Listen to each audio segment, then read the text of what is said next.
How are you my friends? හැමෝම හොඳින් ඉන්නව නේද? ඉතින් ඔන්න හරිම දවසට හරිම වෙලාවට මගේ හැම යාළුවෙක්ම මම හම්බ වෙන්නවා මගේ අලුත්ම අලුත් පාඩමක් තරම්. ඉතින් අදත් මගේ යාළුවන්ට පුළුවන් ලස්සන වැදගත් වටින ඉංග්‍රීසි වාක්‍ය තුනක් ඉගෙන ගන්න.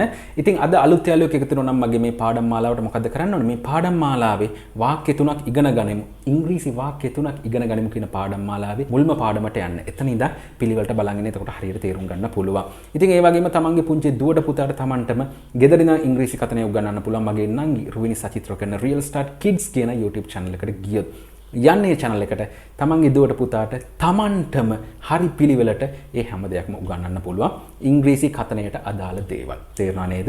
එහෙනම් දැන් අපිට එකතු වෙන්න පුළුවන් අද අපිට ඉගෙන ගන්න තියෙන වාක්‍ය තුනත් එක්ක. ඉතින් මේවා ලියාගෙන නිකන් ඉන්න එපා. කට ඇරලා ප්‍රැක්ටිස් කරන්න. වැරදි මේවා ප්‍රැක්ටිස් කරන්න.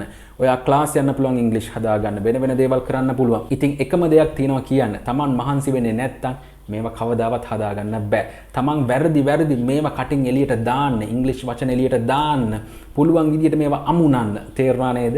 නැතුව කවදාවත් අපිට සාර්ථක වෙන්න බෑ. කොච්චර හොඳ පන්තියකට ගියත්, කොච්චර හොඳ ගුරුවරයෙක් ළඟට ගියත්, කොච්චර තනියෙන් වැඩ කරත් මොනම කළත් අපි මේවා කට ඇරලා කතා කරන්නේ නැත්තම් තමන්ට මේක හදාගන්න බෑ.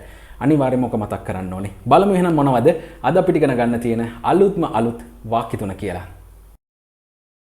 බලමු එහෙනම් මොකද්ද මුල්ම වාක්‍ය කියලා. මුල්ම වාක්‍ය විදියට තියෙන්නේ සිකුරාදා අමාත්‍යවරයා සමග සාකච්ඡා කිරීමෙන් අනතුරුව ඔවුන් වැඩ වර්ජනය අත්හිටුවා තිබේ. අමාත්‍යවරයාත් එක්ක වැඩ වර්ජනය කොහොමද මේවා කියන්නේ? මීට කලින් මේව උගන්වලා තියෙනවා. මේ වාක්‍ය රටාවන් ඉගෙන ගන්න. මේවා පාවිච්චි කරන්න හැමතිස්සෙම. මේවට අලුත් වචන දාන්න. මේ අර්ථෙම එන්න ඕනේ. මේවට වෙන වචන දාලා මීනින් එක පොඩ්ඩක් වෙනස් කරලා තමන්ගේ යාළුවෙක් එක්ක මේව කතා කරන්න. යාළුවෙක් නැත්තම් තනියෙන් හරි කට ඇරලා කතා කරන්න. බලමු කොහොමද කියන්නේ කියලා. ඒකේ තියෙන්නේ they have called off. call off කරනවා කියන්නේ කෙනෙක් අත්හිටුවනවා. called off. they have called off. ඒගොල්ලෝ අත්හිටුවලා තියෙනවා කියන අදහස. they have called off their strike following පස්සේ කියන අදහස following talks. ඒ කියන්නේ මේ සාකච්ඡා වලින් පස්සේ කියන අදහස talks. ඒ කියන්නේ talk එකක් කියන්නේ සාකච්ඡාවක්.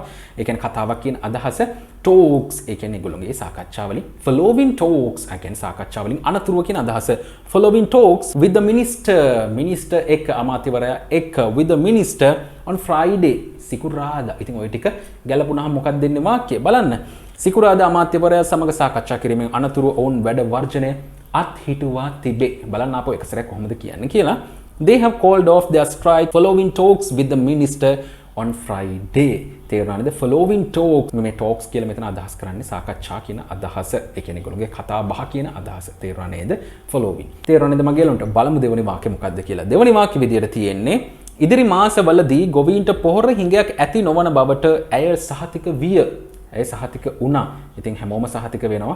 ඉතින් කවද පොර හම්බ වේද දන්නේ නැහැ නේද? ඉතින් මේ දවස්වල මේ නිතර ඇහෙන දේවල් තමයි මම මේ වාක්‍ය වලට යොදාගන්නේ. ඉතින් මගේ යාළුවන්ට ඒව හැමදාම ඇහෙනවා. එතකොට ඔළුවේ තියෙනවා මේ මොකද්ද මේ කියන්නේ? ඉතින් එතකොට තව ටිකක් ක්ලේසි මේව තේරුම් ගන්න. තේරුණා නේද? බලමු කොහොමද කියන්නේ කියලා. ඉතින් මේකේ එකක් කියන්න ඕනේ අත් විඳින්න වෙන්නේ නැහැ කියලාත් මේක කියන්න පුළුවන්. කොහොමද කියන්නේ කියලා බලමු. She assured the farmers will not experience. ඒ කියන්නේ farmers ලට experience වෙන්නේ නැහැ කියන එක. කියන්නේ අත්විඳින්න වෙන්නේ නැහැ කියන අදහස මෙතන තියෙනවා, right? She assured the farmers will not experience any shortage. shortage කියන්නේ හිඟයක් කියන අදහස. මේ fertilizer කියන්නේ පොරවලට shortage of fertilizer. පොරවල හිඟයක් කියන අදහස. in the coming months ඒ කියන්නේ ඉදිරි මාසවලදී කියන අදහස. බලමු කොහොමද ආපෝ මේක හැදිලා තියෙන්නේ කියලා. She assured the farmers will not experience any shortage of fertilizer in the coming months. ඉතින් මේක ඉගෙන ගන්න තිබ්බේ මෙන්න මේවා. The farmers will not experience any shortage. ඒ කියන්නේ farmers ලට අත්විඳින්න වෙන්නේ නැති වෙයිලු කියන අදහස. තේරුණා නේද? හැබැයි මේකේ සිංහල වාක්‍යය තියෙන වෙනම එකක්. හැබැයි මේ දෙකම සමානයි. මෙන්න මෙහෙම තමයි ඉංග්‍රීසි වලින් කියනකොට අපිට සාමාන්‍යයෙන් කියන්න පුළුවන් වෙන විදි තියෙනවා. නමුත් මෙන්න මේ විදිහට කියන්න පුළුවන්. සිංහල වාක්‍ය බලන්න එක සැරයක්. සිංහල වාක්‍යය තියෙන ඉදිරි මාසවලදී ගොවීන්ට පෝර හිඟයක් ඇති නොවන බවට ඇය සහතික වුණා. පෝර හිඟයක් ඇති වෙන්නේ නැහැ කියලා. එකම සමානයි. නමුත් වෙන වචන දාලා තමයි ඉංග්‍රීසි වාක්‍යෙද ලියලා තියෙන්නේ. තේරුණා නේද? බලන්න අපහු she assured the farmers will not experience any shortage of fertilizer in the coming months. ඒ කියන්නේ එන මාසවලදී, ඒ කියන්නේ ඉදිරි මාසවලදී කියන අදහස. තේරුණා නේද? ඉතින් මම හිතනවා ඔක හොඳටම තේරෙන්නේ නැති කියලා. බලමු අන්තිම වාක්‍ය මොකක්ද කියලා. නොසැලකිලිමත්කම හේතුවෙන් ගින්න හටගත්තා. නොසැලකිලිමත්කම හේතුවෙන් ගින්න හටගත්තා. ඒ කියන්නේ මේ ගින්න හටගත්තේ ඒ කියන්නේ සැලකිල්ලක් නැතිකම හින්දා නොසැලකිල්ල හින්දා.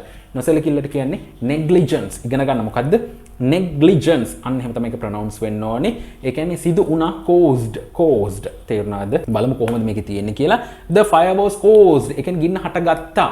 ගින්න හටගත්තේ එහෙම කියන්නත් පුළුවන්. The fire was caused due to negligence. due to නිසා. due to ඒ කියන්නේ because of කියන එක due to negligence. ඒ කියන්නේ නොසැලකිලිමත්කම කියන අදහස.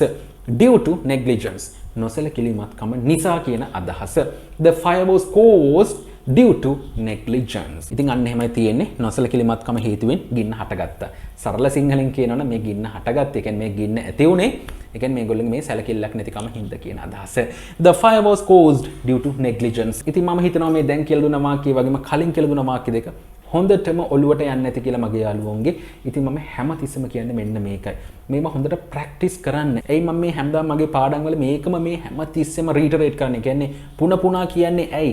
මොකද මේක තමයි ඉංග්‍රීසි ඉගෙන ගන්න තියෙන එකම ක්‍රමය. මොකද මාත් ඉංග්‍රීසි ක්ලාසස් කරනවා, ස්පෝකන් ඉංග්‍රීසි ක්ලාසස් කරනවා.